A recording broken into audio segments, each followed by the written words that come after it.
Bonjour, je vais aujourd'hui vous présenter le Sony Ericsson Xperia Play, un smartphone Android à l'écran de 4 pouces en 854 par 480 avec un processeur d'1 GHz et 512 Mb de RAM. On voit ici les 4 boutons classiques d'Android, donc retour, home, menu et recherche. Une caméra pour la visio ici, un capteur de proximité donc relativement classique. À l'arrière on a, alors ça c'est une version de près, hein, donc vous avez des autocollants que vous n'aurez pas dans la version normale évidemment. On a juste une coque noire brillante à l'arrière, un peu sensible aux traces de doigts d'ailleurs. Le petit logo Sony Ericsson et ici donc la mention Xperia donc pour la gamme Android. Donc on retrouve à l'arrière du coup un capteur 5 mégapixels avec flash LED. Sur le haut du smartphone on a un bouton on-off. Sur le bas on n'a rien à part la sortie audio et le port micro USB, enfin sur le côté pardon. Sur le bas on n'a rien du tout à part un micro évidemment. Sur le haut on a les boutons de son et bien sûr vu que c'est le Xperia Play on a un slide avec ici les boutons PlayStation classique.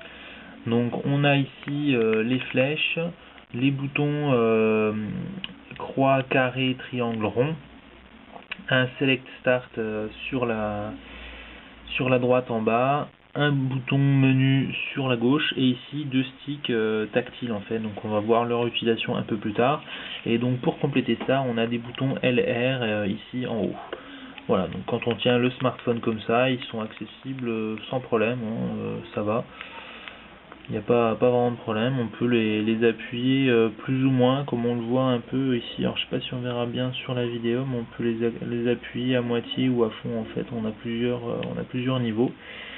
Voilà donc pour la présentation de ce smartphone un peu atypique qui du coup se retrouve assez gros du fait de sa manette, en fait j'allais dire de son clavier, mais c'est pas vraiment ça, de son clavier de jeu on va dire. Il se retrouve du coup tout de même assez épais. Voilà, donc on va tout de suite l'allumer. Donc on va faire dans un premier temps étudier dans un premier temps la partie Android et ensuite on s'attaquera un peu au côté jeu de ce smartphone pas courant, pas commun, puisque c'est vraiment le premier à intégrer un dispositif complet de jeu. Donc ça c'est pour le dispositif hardware, mais en plus de ça on a une compatibilité avec les jeux PS1, donc les jeux de la PlayStation, la toute première.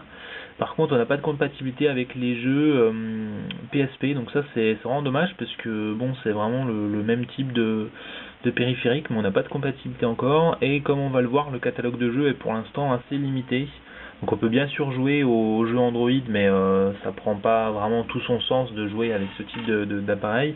Il faudrait vraiment des jeux dédiés, mais il n'y en a pas encore beaucoup. Par contre vous pourrez utiliser des émulateurs présents sur l'Android Market, des émulateurs de la console que vous voulez, et il suffira juste de les configurer pour utiliser les bons boutons, et là du coup c'est que du bonheur. Mais en attendant ça reste un peu les solutions de bricolage et on aimerait quand même plus de jeux disponibles sur ce smartphone.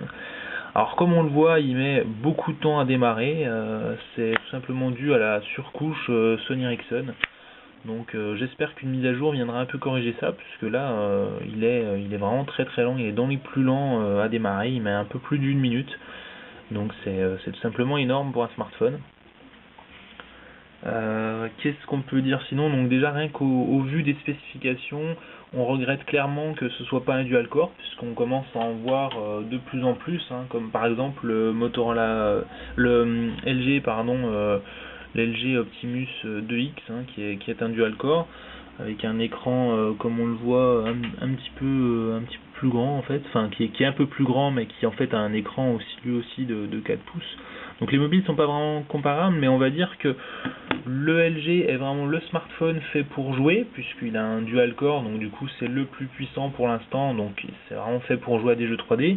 Et par contre le Sony Ericsson lui est fait pour jouer, puisqu'il a un dispositif physique de jeu, donc une manette de type PlayStation.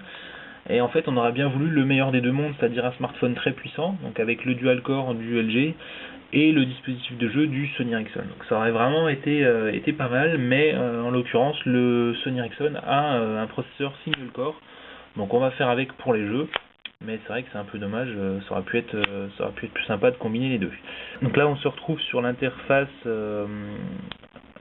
Sony Ericsson d'Android, hein. Donc on a, comme on le voit, quelques petits widgets, donc c'est du Timescape, donc pour ceux qui connaissent pas, on a ce type de pile de widgets pour les contacts, pour les photos, pour les musiques ou pour les réseaux sociaux aussi. Donc c'est assez bien fait, c'est très fluide, c'est plus fluide que sur le X10 qui pourtant lui aussi est équipé d'un processeur 1 GHz.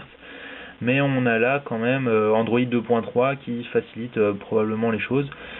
Et ici on a des widgets avec des raccourcis pour changer le mode de vibreur à sonnerie, la luminosité, activer ou désactiver le Bluetooth, enfin on a tout un tas de choses ici.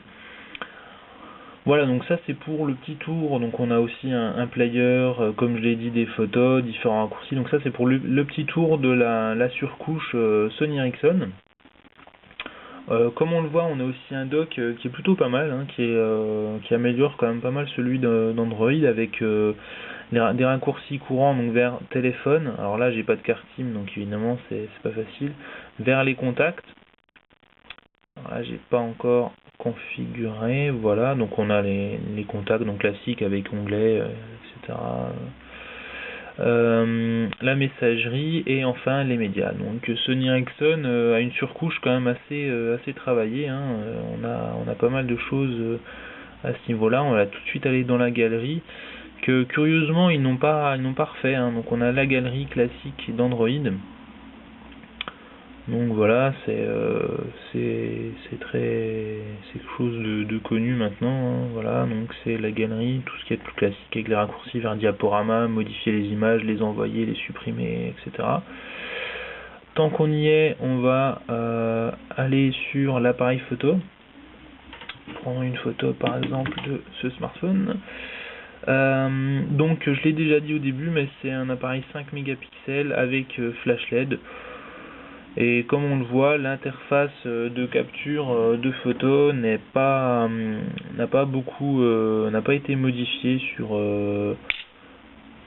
par rapport à la version normale d'Android 2.3, donc c'est quelque chose d'assez classique, hein. Voilà, on peut géotaguer, on peut changer la balance des blancs, on a différents modes de mise au point, infini, automatique ou macro, l'exposition, la gestion du flash il est ici en automatique, et enfin choisir l'appareil photo puisque il a une caméra en visio, je l'ai dit, enfin il y a une caméra frontale ici, donc on peut prendre des photos en face.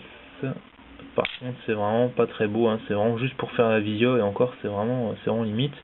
Et on peut aussi filmer. Donc là au niveau des paramètres on n'a pas la résolution, donc c'est juste que c'est de l'élevé, mais comme on s'en doute c'est vraiment pas top, c'est assez sombre déjà. Là on va passer donc sur la prise de vidéo. Donc de toute façon je mettrai des exemples sur mon blog, hein, pour des exemples de photos et de vidéos comme d'habitude. Ici au niveau des réglages, comme vous le voyez, ça reste très courant aussi. On a la possibilité, ça on l'a pas sur tous les smartphones, d'allumer le flash, enfin la lampe LED pendant la vidéo, donc ça c'est plutôt pas mal pour s'éclairer dans la nuit. Et on n'a aussi pas de précision au niveau de la qualité de la vidéo, hein, donc on sait juste que c'est élevé ou faible, mais on n'a pas vraiment d'indication à ce niveau-là. Donc là, comme on le voit, c'est assez fluide, ça marche plutôt pas mal. Par contre, petit bémol, on ne peut pas mettre pause l'enregistrement, on ne peut pas faire de focus pendant l'enregistrement, comme on le voit là, c'est assez flou. Il faut faire le focus au départ au début de la vidéo, mais on ne peut pas le refaire après. Et on ne peut pas éteindre la lampe LED, par exemple, on commence à éclairer dehors, on arrive sur le visage de quelqu'un qui du coup est tout ébloui, on ne peut pas couper, il faut vraiment arrêter la vidéo, enlever le flash et ensuite en refaire une. Donc c'est un peu dommage parce que du coup on a deux fichiers, etc. Enfin bref. Voilà, donc ensuite pour la lecture, ça, il n'y a pas de problème à ce niveau-là. On va en profiter pour tester un peu le son. Par contre, petit bémol, on ne peut pas mettre pause l'enregistrement. On Alors le niveau du son est pas très fort, hein, donc j'ai un peu testé ça, le niveau du son est pas très fort. Par contre il est assez grave, donc je pense que c'est dû au fait que le smartphone a un peu dans mon point, il est un peu épais, et donc du coup ça fait un peu une caisse de résonance. Je sais pas exactement où est le haut-parleur, mais on a un peu du coup une caisse de résonance qui permet d'avoir un son assez grave, mais par contre bon, c'est pas très fort, on peut pas tout avoir, on peut pas avoir un son de qualité correcte et un niveau sonore très très élevé. Alors là on est dans le menu des applications, donc en appuyant sur ce bouton. Alors petite différence sur le menu des applications d'Android 2.3 classique, c'est qu'on slide de gauche à droite, donc un peu comme sur iPhone ou sur le Galaxy S avec sa surcouche TouchWiz, sauf qu'ici bon, ça a été reskiné et donc du coup ça ressemble ni à l'un ni à l'autre. Donc après tout, pourquoi pas, c'est un système de page plutôt que de scroller, d'être toujours de descendre d'une ligne pour trouver l'application qu'on veut. Ici on a un système de page, bon pourquoi pas. On a aussi la possibilité de changer le tri, d'afficher que celles qui ont été installées récemment, etc. Bon, c'est pas trop mal, et on peut déplacer des applications de cette façon. Voilà, donc ça c'est plutôt bien fait, c'est plus de fonctions que sur le système de base, donc c'est plutôt pas mal. Voilà, on va maintenant passer au vrai cœur du smartphone, donc le mode jeu. Alors j'aurais pu vous montrer le navigateur internet, etc. Mais bon, c'est quelque chose qu'on commence à connaître, hein, toutes ces choses-là, toutes les fonctions d'Android, les mails, etc. Ça reste un Android 2.3, malgré la surcouche de Sony Ericsson, ça reste quelque chose qu'on connaît quand même. Voilà, alors quand on déploie le clavier, on arrive sur cette interface, donc avec déjà un truc pas très logique, c'est qu'on a Xperia Play Games et Jeux Xperia Play, donc l'un est juste la traduction de l'autre, et pourtant, quand vous allez de l'un à l'autre, c'est pas la même chose. Donc ici, c'est sur Xperia Play Games, ce sont les jeux qui sont déjà installés, donc on a 4 jeux préinstallés, et si vous allez sur Jeux Xperia Play, c'est pour en télécharger d'autres en fait. Donc si j'en prends un au hasard, par exemple Need for Speed, là donc j'ai déjà essayé en fait, il me dit insérer une carte SIM, et oui parce que j'ai pas de carte SIM, mais bon c'est qu'un détail, et ensuite il n'arrive pas à le télécharger du fait qu'on soit pas dans le bon pays, donc c'est un peu dommage de pas avoir de contenu directement accessible en France, mais bon c'est comme ça. Alors on peut bien sûr se déplacer avec les flèches, mais bon ça reste quand même un peu plus agréable avec l'écran tactile. Ensuite on a des jeux, alors je vais vous montrer l'installation d'un jeu quand même. Cette démo n'est pas disponible dans votre pays, voilà, donc du coup on peut pas tester Need for Speed et certains autres jeux. Voilà, donc c'est un peu dommage. Et en fait c'est la même chose pour plusieurs jeux, hein, donc si je teste celui-ci, alors celui-là il est forcément payant, on peut pas tester démo, non. Qu'est-ce qu'on a d'autre? Voilà, donc on a un certain nombre de jeux qui sont à tester, quoi, on va dire. Je les ai pas tous essayés, loin de là. Mais en fait, on a un peu l'impression qu'il y a des petits soucis au niveau des jeux, puisque on en a qui renvoient directement sur l'Android Market, comme celui-ci.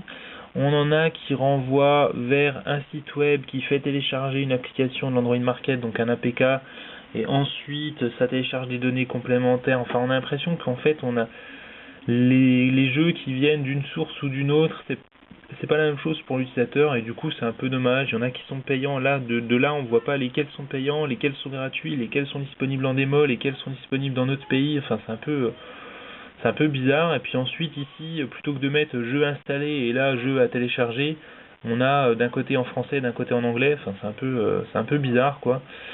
C'est pas forcément facile de s'y retrouver. Donc là je vais tester par exemple je vais tester donc Asphalt 6, donc qui n'est pas une exclue pour l'Xperia Play, mais qu'on va tester avec les sticks. Ça va être pour vous montrer un peu la gestion des sticks. Je pense que c'est géré dessus. J'ai pas testé, je me souviens pas avoir testé. Voilà, donc on va tout de suite commencer sur une course libre. pour jouer rapidement. Voilà. Donc au niveau des graphismes, tous les jeux que j'ai essayés ont des graphismes plutôt moyens, donc faut pas s'attendre à mieux que des jeux de Android classiques. Alors bien sûr c'est un peu mieux que de l'Angry Birds, mais je veux dire au niveau des jeux de voiture par exemple vous aurez ça, et pour l'instant en tout cas pas beaucoup mieux quoi.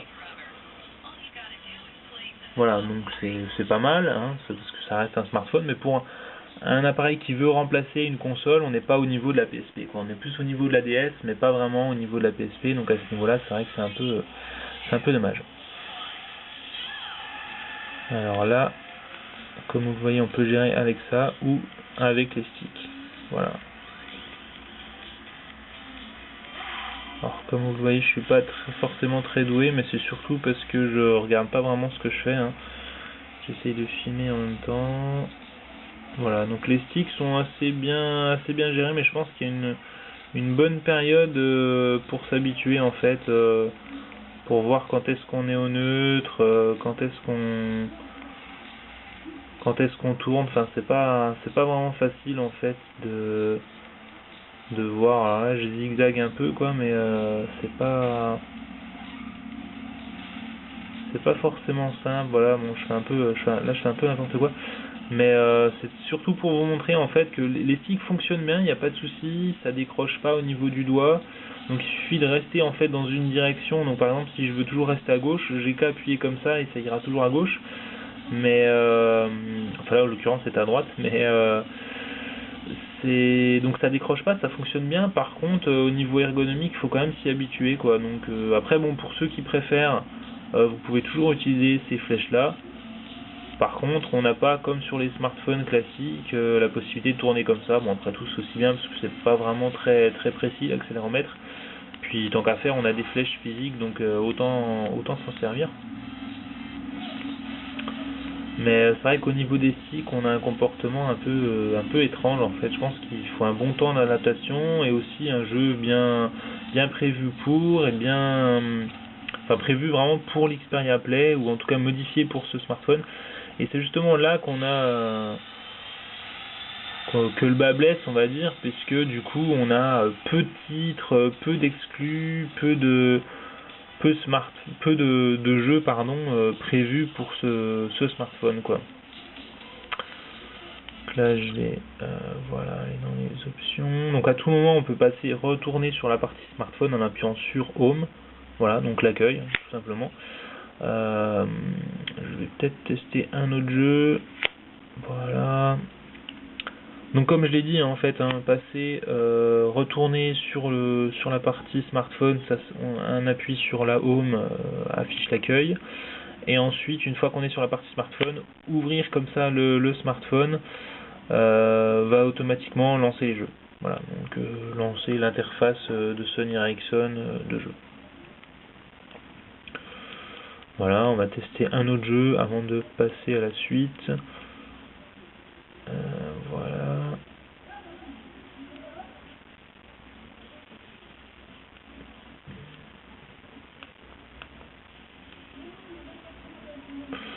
Voilà. Donc moi mon avis sur la partie console ici est plutôt bon. Je pense qu'il faut juste s'habituer et après avoir des jeux qui l'exploitent bien, qui sont bien faits, et voilà, si vous êtes un joueur, de toute façon je pense que c'est le smartphone qu'il faut.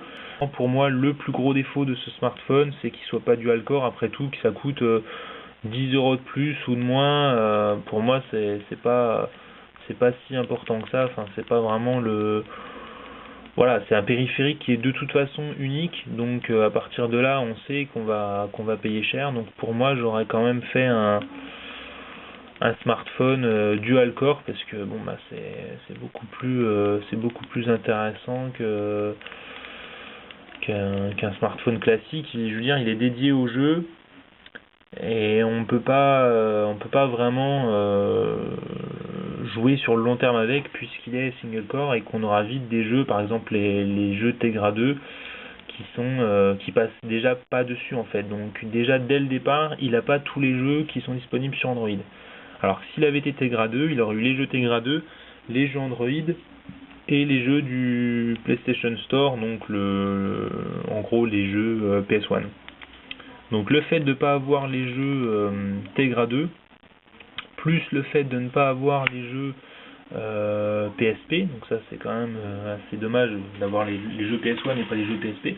Je pense que c'est quand même deux gros défauts pour ce smartphone qui en plus comme autre défaut est un peu épais, a des sticks pas toujours parfaits au niveau fluidité, a des petits soucis de jeunesse sur le store comme on le voit ici. Bon, c'est un peu les choix parfois un peu bizarres.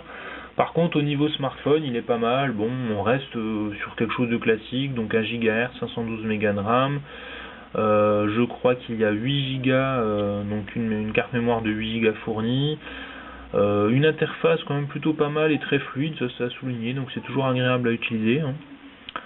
Un écran de 4 pouces, enfin c'est vraiment quelque chose de classique, un bel écran d'ailleurs de 4 pouces, hein. Je sais plus quelle technologie Sony Ericsson utilise, mais c'est le nom commercial qu'ils donnent, c'est la technologie Bravia, donc évidemment ils prennent le nom commercial des télés Sony qui sont assez réputées pour leur qualité d'image, donc ça c'est plutôt pas mal au niveau de l'écran. Au niveau de la personnalisation, elle est pas trop lourde.